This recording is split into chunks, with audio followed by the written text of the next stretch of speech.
everyone. Welcome to the May Q&A. As always, good questions. Let's just jump right into it. First question comes from Arthur. I'm struggling with increasing my pricing and changing packages to include albums and wall art. No one wants to spend money on photography or art. They just want photos on the disc. I'll get through this. Arthur, I'm smiling at you because I get this question all the time. It just seems people in my area are very conservative with their money, and I think that prices are too high to begin with, i.e. $2,000 average. I'm afraid if I raise prices and change my packages that I will lose business. Arthur, your fear is that of probably 90% of the photographers around the world. If I raise prices, no one will come. No one wants to spend money, no one has money. Arthur, everyone has money for what they want to have money for. That's the part you have to get through your head. Here's reality. We are a full-fledged, bona fide studio. So when you're listening to other educators and things like that out there, make sure they're running real studios. Make sure they actually can speak from a position of knowledge versus theoretical concepts. Here's the reality. We're based in O'Fallon, Illinois, a small town outside of St. Louis, Missouri, which is blue-collar America. No one has money. We are probably one of the top 5 most expensive studios in the area.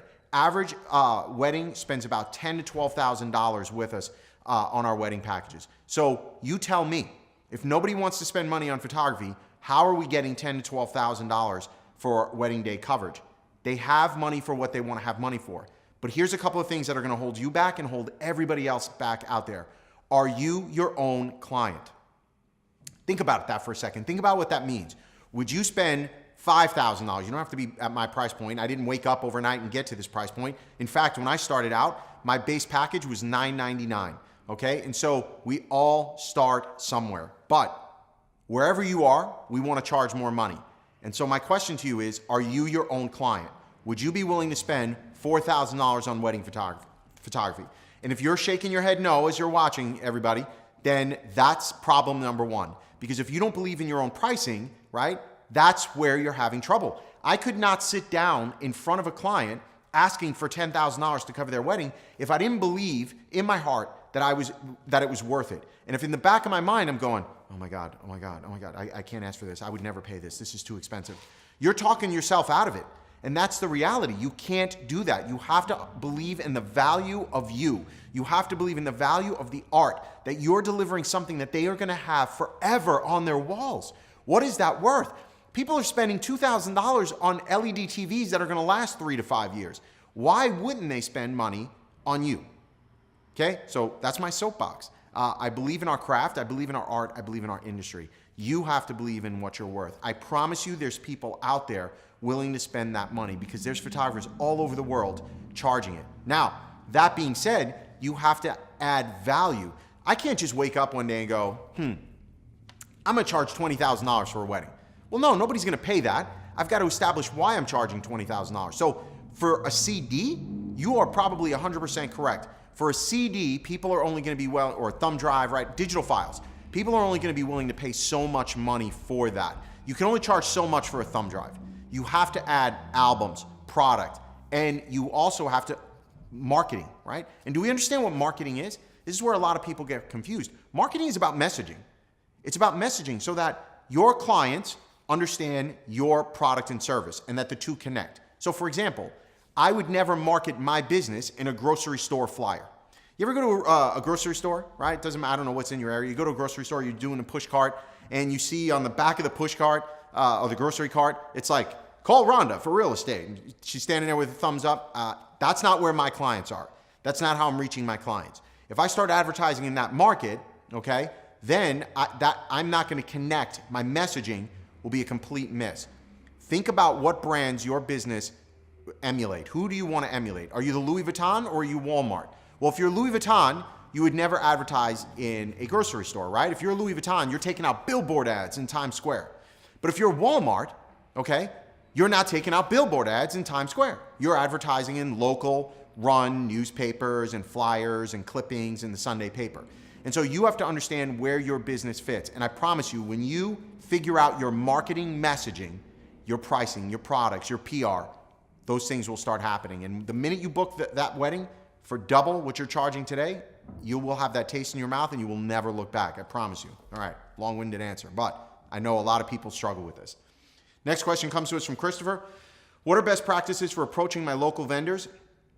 I'm hoping to go to more boutique dress shops, perhaps shoot some of gowns with models in kick-ass locations that might then use for wall art. In return, I'd like to recommend our services and also have mini magazines left in their shops. Christopher, this is easy to get started on. So the way you're going to get started on something like this is just go knocking door to door, man. Go through your, I don't know, local magazines. Go through the internet searches, right? Just Google like local dress shops in your zip code, and then start calling down. But here's the thing: schedule meetings, get to know these people, then tell them what you have to offer them. Here's how I would run this meeting. I meet with XYZ. How you get to the meeting is all on you. Go knock on the door, go call them, go stalk them, whatever you got to do. But when you get to that meeting, bring your portfolio, bring samples of what you're going to tell them. Don't tell them you want to leave behind a book if you don't show them what the book looks like. You've got to have that stuff kind of pre-made so they understand what they're getting into. Sit down with them, grab some coffee, pay for their coffee. Hey, here's what we're looking to do. We're new in the area. We're growing our business. We want to network. We want to partner. Here's what we're willing to do for our partners. A, B, C, D. You have to figure out what that A, B, C, D is. Here's what we're looking for in return. No cost to you, no investment to you. I'm going to give you free images for your marketing and advertising. Here's what I expect in return. That's exactly how we did it. And our business took off once we started making all these partnerships. In fact, today, those partnerships are still alive. You're talking about 8 or 9 years later. That's how strong these partnerships are. All right, next question comes to us from Sam. What type of insurance should be purchased? Organizations such as PPA offer insurance. Do you think that would suffice, or would you recommend going through someone else? So Sam, we had insurance through PPA. Very good, by the way, for starting out, but that insurance didn't scale with my business. Here's why. Here was the problem with the PPA insurance. And it's not PPA, right? It's PPA providing that to you through a third party. Or I don't know, maybe they've brought it in-house now. But when I was there, I had to inventory every single piece of gear. And then every time I added a new piece of gear, we get a new lens, we get a new flash, I had to then re-inventory it, and then they'd have to give me a new quote for my insurance, and this would start this vicious circle. And here's the problem with all that. You probably realize this, all photographers do. We're adding gear in and out of our arsenal really, really fast throughout a year. So it became just an administrative nightmare for me. So here's what I did. I went to State Farm. They have all our insurance for all our business, our house, all that stuff. And I said, I need a blanket policy. And they gave me a blanket policy for all my equipment. We gave them a high level of what we have. We took pictures of everything we have. But now I have a blanket coverage policy for $75,000. And so what that allows me to do is, if anything is lost or stolen, okay, within that number, I'm covered. And I would just have to show proof of purchase, right? So I can't just be like, oh yeah, I had this great like gazillion-dollar lens. I lost it, need the money. No, you have to show your serial numbers, your proof of purchase. But from an administrative perspective, it was much, much easier. So that's where I would look, to be quite honest with you. Next question comes to us from Ankit. What is the best way to gain more experience and more portfolio in wedding photography? That's the hurdle I'm facing. Yeah, that's the hurdle a lot of people are facing when they're starting out. You've got to get creative. Something I talk about on Creative Live all the time is when I was starting out, I did 2 weddings for $500. I ran an ad on Craigslist. That was back in the days when it wasn't weird to be on Craigslist. But find your local area to run it. Could be Facebook, whatever the case may be. And we did 2 weddings for $500. And that's how my business was born. I mean, you've got to be creative.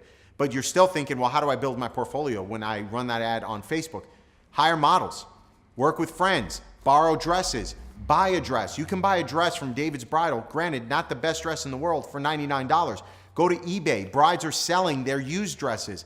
I mean, this is something you're just using once or twice, right? Ask a friend. Get creative. If you want to run a successful business and you want to make money, this is how you do it. It is not going to be handed to you. The wedding industry is super competitive. There's a lot of options for you out there, and that's fine, but you've got to get out there and get dirty, and don't let anyone tell you it can't be done. It can be done. Next question comes to us from Tanya. How do you do in-person sales with all of the wedding images? It must take forever. Yes, kind of does. So the average wedding consult takes about 2 hours. They come in. They're going to see a typical wedding day. We shoot 3,000 to 4,000 images, just depends on the day. We've got 2 shooters. We're going to narrow those down to their best 800. Those 800 are fully edited, color corrected, skin softened, not beauty edits, right? That's over the top. and it's only tied to what they order, but bear with me. 3,000 to 4,000 images, now down to 800.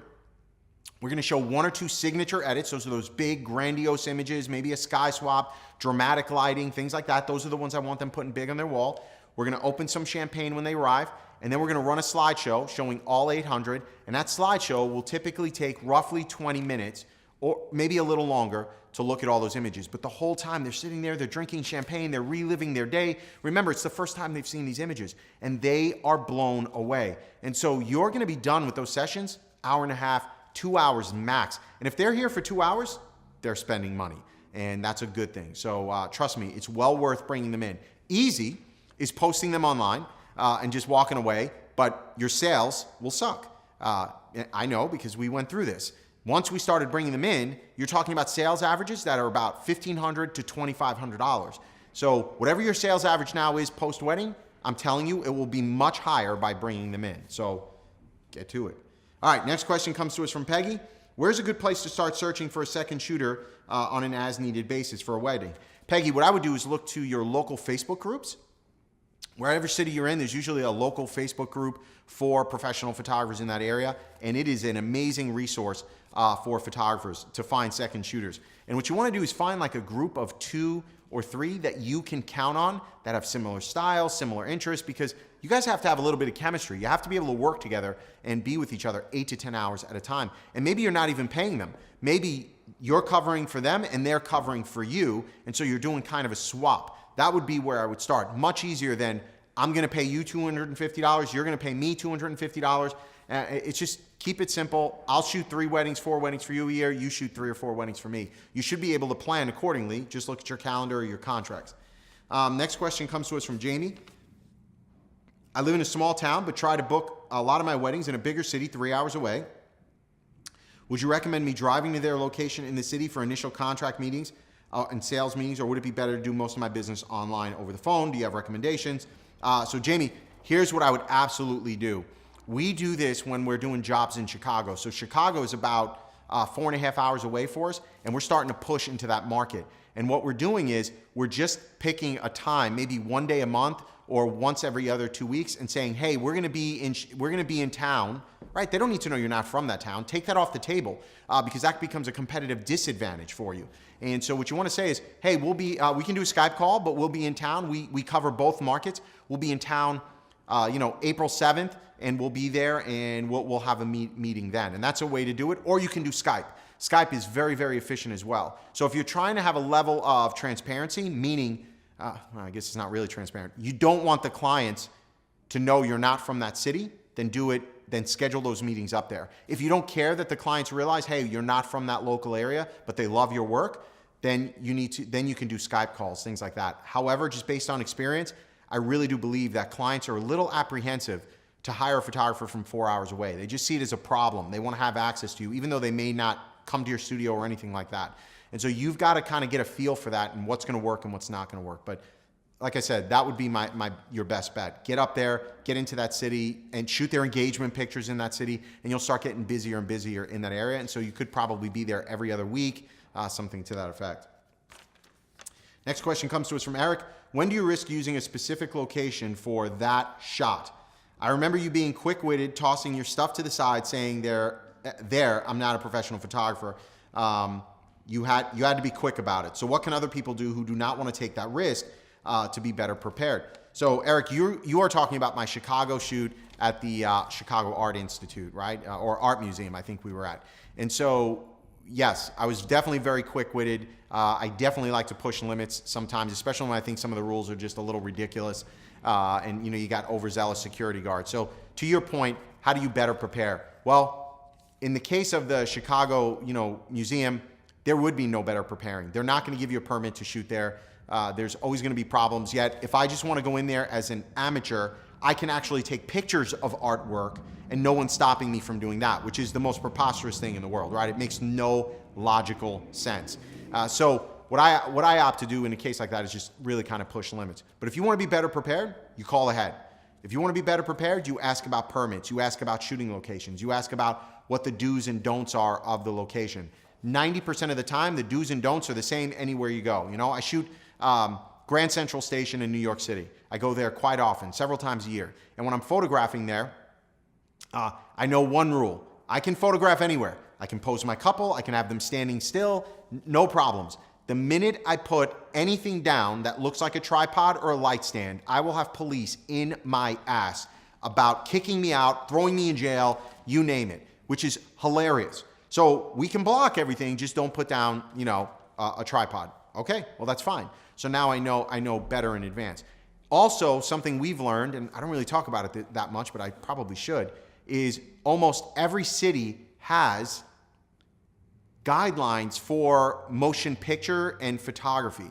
And so we found this when we were in New York, and the reason it came to be is because I was pushing limits. I was taking pictures on the Brooklyn Bridge and in some parks, and I had a park guy just start screaming at me, telling me I couldn't do it and I had to have a permit.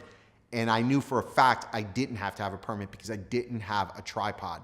And so because I didn't have a tripod, I pushed back on him and I kept doing my photo shoot. And there was literally nothing he could do because it was on the city's website with the mayor's endorsement on here are the rules for photography and filming in public places in and around New York City. So that's the kind of research you should do. Next question comes to us from Maddie. Hey Sal, what's the best way to get inquiring clients to want to get on the telephone or meet with you in person so you can discuss their needs, et cetera, et cetera? From your email, Facebook messages where they're requesting full price without them feeling like you're hiding anything. And so the way we get around this is we have an initial email that we're setting out. On our website, step one, on your website, you want to pre-qualify them. Prices starting at. All-inclusive packages starting at. That's the best way to do it. Includes time, engagement shoot, plenty of other options. Now they're going to reach out to you.